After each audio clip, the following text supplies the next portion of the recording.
सिरी वर्धमानाय निर्धोत्कलिलात्मने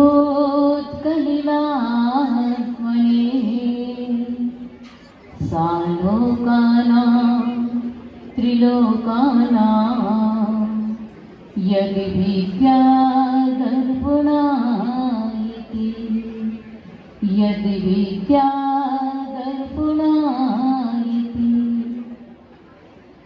पल पल मेरे हर रोम में हर श्वास में गुरु तुम रहो। जीवन की अंतिम सांस तक मेरे हृदय में तुम रहो। मेरे हृदय का हर अणु उपकार का सुमिरन करे।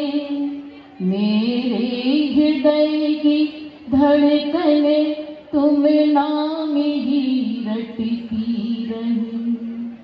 हे दयालु परम कृपालु गुरुवर है यही बस याचना। कर दो दया अब ना पड़े संसार में मोहि नाचना।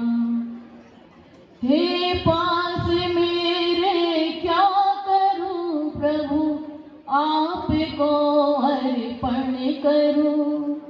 आचार्य श्री विद्या गुरु को भाव से वंदन करूं। भाव से वंदन करूं। भाव से वंदन करूं। देवादिदेवी खजाराट श्री चिंतामणि पाठशाला भगवान की प्रातः स्मरणी संत श्रोमणी आचार्य गुरुवर श्री विद्यासागर जी महामुनि राज की निर्यापक श्रमण श्री समय सागर जी महाराज की निर्व्यापक श्रमण श्री समता सागर जी महाराज की समस्त निर्यापक महामुनि राजों की समस्त मुनि संघ की परम पूजनीय हरिका माँ श्री गुरुमती दृढ़मती जी पावनमती जी विमलमती जी निर्मलमती समस्त आरिका संघ की जय। बोले आरिका माँ श्री आदर्शवती माता जी की आरिका पूर्वमती माता जी की। बह जाती धरती सारी बह जाती धरती सारी अंबर बरसाते अंगारे। दुनिया के सारे मंदिर धरती के अंदर छिप जाते। दुनिया के सारे मंदिर धरती के अंदर छिप जाते। बस्तियां वीरान होती घर घर में हंगामे होते। मिट जाती दुनिया की कक्की गर विद्यासागर न होते। मिट जाती दुनिया कक्की गर विद्यासागर भी न होते। उपस्थित सभी मुनि राजों के सामने मुझे आज पहली बार ऐसा अवसर बोलने का मिल रहा और जीवन में पहली बार मुझे निर्यापक श्रमण श्री समय सागर जी महाराज जी का दीक्षा दिवस यहाँ मनाने का अवसर मिल रहा। नहीं, मुझे पहली बार मिला। गुरु के सामने कौन है गहरा सागर भी लगता उनके सामने छोटा सा कटोरा। गुरु के सामने कौन है बड़ा सुमेरु पर्वत भी लगता है एक डंडा सा। गुरु के सामने कौन है सहनशील बड़े बड़े पर्वत भी हो जाते हैं बलहीन। गुरु के सामने कौन है ज्ञानी बड़ी बड़ी किताबें भी लगती है नानी की कहानी। गुरु के सामने सारे शब्द सारे ग्रंथ सारी दुनिया बोनी लगती है। कौन कहता है दुनिया से बड़ी दुनिया है मेरे गुरु के चरणों में पड़ी सारी दुनिया है। मेरे गुरु के चरणों में पड़ी सारी दुनिया। मैं नहीं जानती थी कि संयम क्या होता है। मैं नहीं जानती थी तब किसे कहते हैं। मैं नहीं जानती थी तत्व किसे कहते हैं। मैं नहीं जानती थी पानी कैसे छाना जाता है। मैं नहीं जानती थी कि अष्टद्रव्य कैसे लगाई जाती है। मैं नहीं जानती थी कि मंदिर में क्या लेकर के जाया जाता और क्या चढ़ाया जाता है। मैं नहीं जानती थी कि माला भी कैसे फेरी जाती है। मैं कुछ भी नहीं जब मैं थोड़ी सी बड़ी हुई, परिवार के लोगों ने कहा मंदिर जाओ, मंदिर नहीं गए, और मंदिर जाने का डांटा भी तो गए मंदिर, चावल फेंक दिए खप्पर पर, नल की टोंटी के नीचे पानी टपक रहा था, एक खप्पर उठाया, घिसा, चंदन लगाया, दौड़ करके घर पहुंचे। नहीं जानते थे कि द्रव्य कहाँ चढ़ाई जाती है। चावल डाल दिए खप्पर के ऊपर, एक दिन, 2 दिन, 3 दिन निकल गए। चौथे दिन पूछा, मंदिर में गंदोदक लगा के आई हो क्या मंदिर से? हमने कहा हाँ, देखो हमारी आंखें दिख रही हैं। वही पानी जो टपका था वही पानी लगा करके पहुंच गए। एक दिन फिर पूछा कि मंदिर में कौन पूजा करता है? 2 व्यक्ति जैन समाज के जानते थे, उनका नाम गिना दिया। वो काले काले किराने वाले दादा पूजा कर रहे और एक गोरे गोरे दादा होटल वाले पूजन कर रहे, इतना जानते थे। लेकिन जब मुझे गुरुदेव का परिचय कराया गया, जब मैंने 1984 में आचरण सिंह को मड़ियर जी में देखा, तब तक मैं नादान थी। जब मुझे आहार जी ले जाया गया, जब मैं थोड़ी मंदिर की ओर गई, तो मुझे देख करके हमारे बड़े भाई बहनों ने मुझे चंदन वाला विद्या समिति में रख लिया और वो हमें आहार जी की ओर ले गए।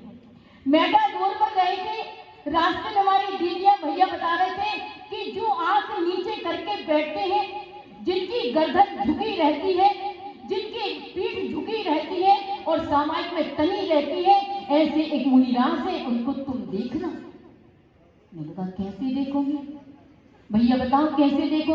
नहीं, तुम्हें तो ऐसे ही देखना है। एक महाराज है जो खड़े होकर के सामाजिक करते हैं, एक है जो सदा पद्मासन लगाए बैठे रहते हैं।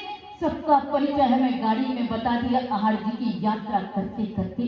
जब मैं वहां पहुंची तो जो मैंने पहला परिचय दिया गया था, जो जिनकी आंखें ऊपर नहीं उठती हैं, जो सदा नीचे ही अपना सिर करे रहते हैं, ऐसे परिचय को प्राप्त हुए जब बताया गया कि ये मुनि समय सागर जी महाराज हैं, जो सदा नीची गर्दन, नीची निगाह और नीची चाल से चलते हैं, नीची दृष्टि करके आहार लेते। तब से जाना कि ये मुनि समय सागर जी महाराज जी कहलाते।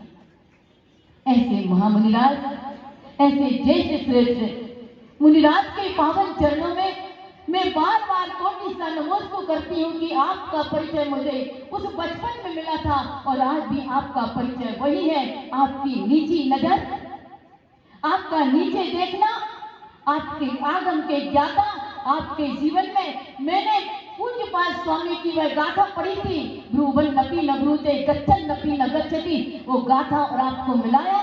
आपकी वह पूज्यपाद स्वामी की गाथा और आपकी चर्चा एक सी मिलती जुलती।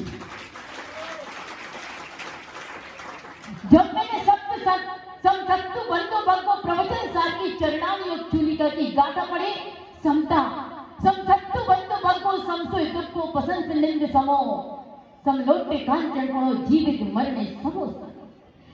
शत्रु और मित्र में, लोहा और कंचन में जो मित्र और शत्रु में समता भाव रखते, ऐसी चर्या मैंने देखी मुनि श्री समय सागर जी महाराज जी की, जो कुंद स्वामी की गाथा को चरितार्थ कर रहे हैं। और वो रत्नकरण श्रावकाचार्य में मैंने जब गुरु का स्वरूप पढ़ा, विषयासा बसाती तो निरारंभो परिग्रहा ज्ञान ध्यान तपो रत्न तपस्वी सा प्रशस्त थे। एक एक गाथा का एक एक चरण, एक एक शब्द उनके जीवन में चरितार्थ हो। ऐसे पूज्य गुरुदेव, और मैं निर्यापक श्रवण समता सागर जी महाराज जी के बारे में क्या बोलूं, जिन्होंने तो मुझे क्या नहीं सिखाया, आज यहाँ तक बैठे यदि मार्ग बताया है कि ब्रह्मचारिणी बनकर ब्राह्मण विद्या आश्रम में कैसे रहा जाता है, किस प्रकार रहा जाता है, किस प्रकार अपने जीवन का अच्छा बनाया जाता है, किस प्रकार करना पड़ता है, तो पूरा श्रेय उस बचपन का निर्यापक शरण श्री समता सागर जी महाराज जी को जाता। उस चंदन वाला विद्या समिति को यदि ऊंचे तक ले गए हैं तो हमारे निर्यापक शरण श्री समता सागर जी महाराज। और आज जबलपुर के जितने भी पुरानी हमारिकाएं, अक्षयवती जी, अंतर्वती जी आदि जितने भी आए, हम सब उस चंदन वाला समिति से प्रभावित और महाराज जी का आशीर्वाद और इतना वात्सल भाव जबलपुर वासी बहनों के ऊपर, भाइयों के ऊपर कि आज वह उनके सामने यहाँ पर बैठे। ऐसे गुरुदेव के चरणों में हमें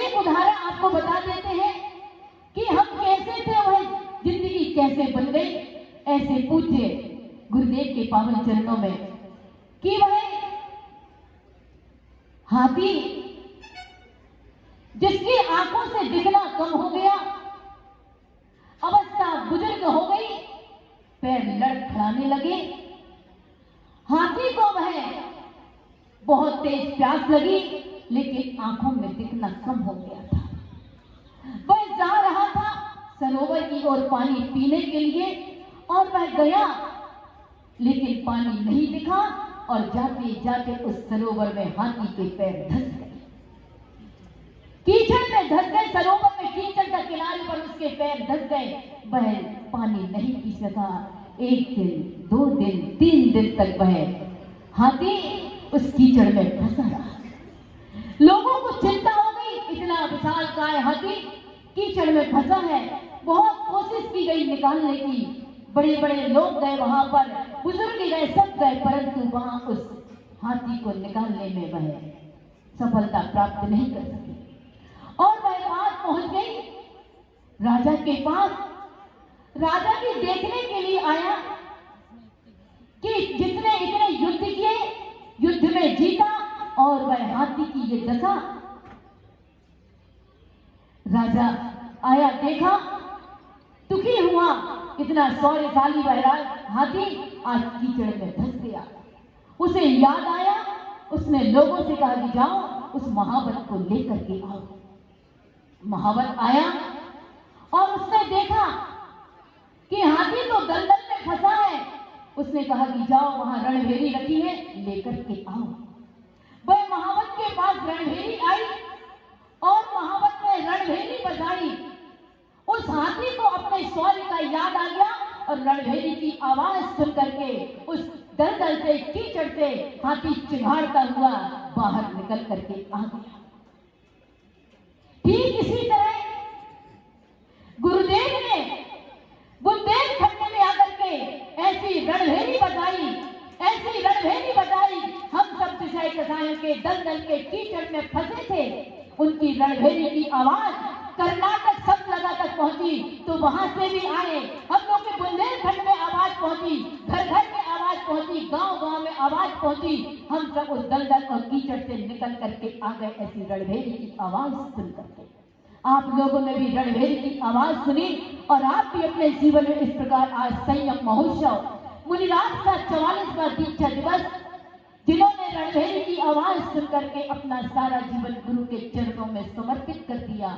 हम भी गुरुदेव से यही प्रार्थना करते हैं कि मैंने अपना जीवन समर्पित कर दिया, लेकिन मेरा, हम सबका अंतिम जीवन ऐसा व्यतीत हो कि हमारा अंतिम मरण हो तो वह समाधि पूर्वक मरण हो, गुरुओं के सानिध्य में हो, गुरु का आशीर्वाद हो। और यहाँ पर जितने लोग भी बैठे हैं और जितने नहीं आ पाए, जितने आ रहे हैं, उन सबके बीच में आप सबकी तरफ से 4 लाइन कह करके अपनी बात समाप्त करूंगी। आस्था की डोर से बंधे हैं सारे भक्तजन, आस्था की डोर से बंधे हैं सारे भक्तजन, ज्ञान की पतंग गुरुदेव ने उड़ाई है। कहीं डोरे खींचे खींचे लगे दिखलाते हमें, कभी ढीले देके कैसी दूरियां बढ़ाई हैं। हाथी का कमाल कहे, बाटी का कमाल कहे, हाथी का कमाल कहे, बाटी का कमाल कहे, न जाने इनने कौन सी पाठशालाएं पढ़ाई है। भक्ति और शक्ति के बीच में प्रश्न ये प्रबल, जीतता है यहाँ कौन, प्रश्न ये प्रबल है, जीतता है यहाँ कौन, प्रश्न ये प्रबल है। आस्था की डोर से बंधे हैं सारे भक्तजन, ज्ञान की पतंग गुरुदेव ने उड़ाई है, ज्ञान की पतंग गुरुदेव ने उड़ाई है। परम पूज्य 108 आचार्य गुरुवर श्री विद्यासागर जी महामुनि राज की, निर्यापक समण देश के श्री समय सागर जी महामुनि राज की, निर्यापक समण श्री योग सागर जी, समता सागर जी, समस्त निर्यापक समण महामुनि राजों की, समस्त मुनि